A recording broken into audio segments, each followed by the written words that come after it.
I recently came out. Everything changed for the better. It was a very freeing experience. Then I met Giselle and I fell in love and it felt right, you know, like for the first time. And I told my parents. That didn't go very well. Sorry. My grandmother won't talk to me. She comes from El Salvador, and religion for her was a survival. All she ever really had was prayer, and that's how she got by, but she's using God in a way to hurt me. She openly says like that she's ashamed.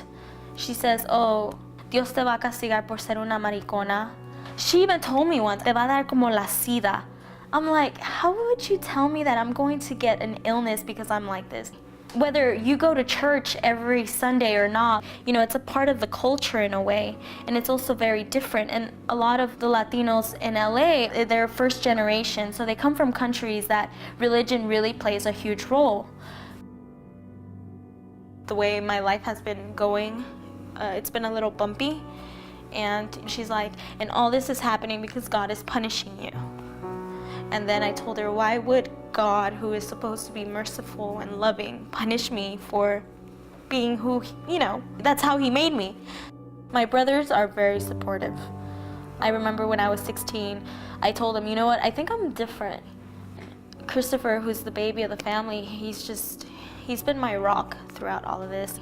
Growing up, he would always tell me like, you're my hero, you know, even in his college applications, you know. He's like writing about how much I've helped him, but he's really helped me because when I'm feeling down, he just comes and he knows and he sits next to me. He's like, you know what? I love you regardless. Or like just hearing him speak up and just telling my grandmother, you know what? Leave my sister alone. To have someone who could just hear me out and not judge me. It's great.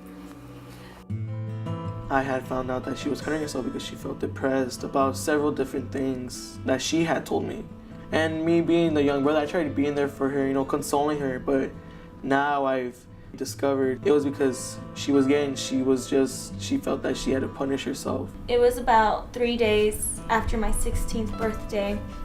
My mom was diagnosed with ovarian cancer and my dad wasn't in my life, and I felt like God was punishing me because, you know, I was having these inner thoughts and these inner feelings for another girl. I thought that maybe by dating a guy it would make things better, but it just made me feel dirty and really, really sick. And I just, you know, I felt like everything bad that had happened was because I was gay. And I thought that maybe if, you know, I took my life, everything would be better. As I was about to, you know, cut myself, not like in a cutter way, but like in a suicidal way. You know, I had the kitchen knife, and I was actually talking to my baby sister who passed away several years before, and I was telling her that, you know, I was going to see her and to take care of my brothers, and right where I was going to cut myself, you know, to die, Christopher walks in. He just bursts the door open, you know, like a little brother, like, Bianca! And I just remember the look on his face, and I automatically, you know, hid the knife underneath my pillow. Felt like his energy just drain. The next day, I go speak to my counselor. I didn't tell her the gay part. I didn't even tell the doctors there. You know, I used the whole daddy issues as a cover-up. And, you know, I told her that I felt so guilty. Like, on top of the guilt that I already felt, the fact that my brother saw me. And it was like, what have I done to him, you know? And she told my mom, and I was put in the Cerritos mental hospital. I couldn't really understand what it really meant to cut yourself. I couldn't really how extreme it could be.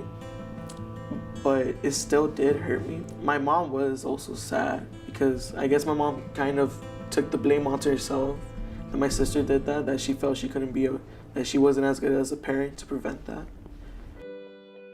Christopher, if you didn't walk in there, and just yell out my name, I don't know, you know, I can pretty much tell you I wouldn't be here today. And I'm so grateful that you just busted that door open now, you know, and that you saved my life. And I love you so much. Oh God, come here. He's too big. Oh.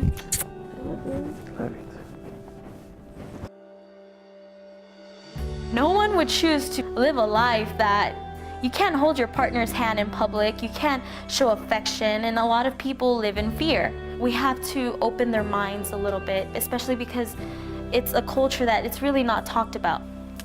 What really helped my mom, I've been having her watch videos like Because the Bible Tells Me So, documentaries.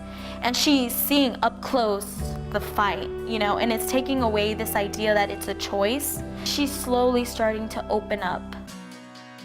Now that I was able to come out, you know, life has gotten better for me. This is a little inside for like actors. When you're super talented, they call you a triple threat because you could sing, act, and dance. Well, I'm a triple threat.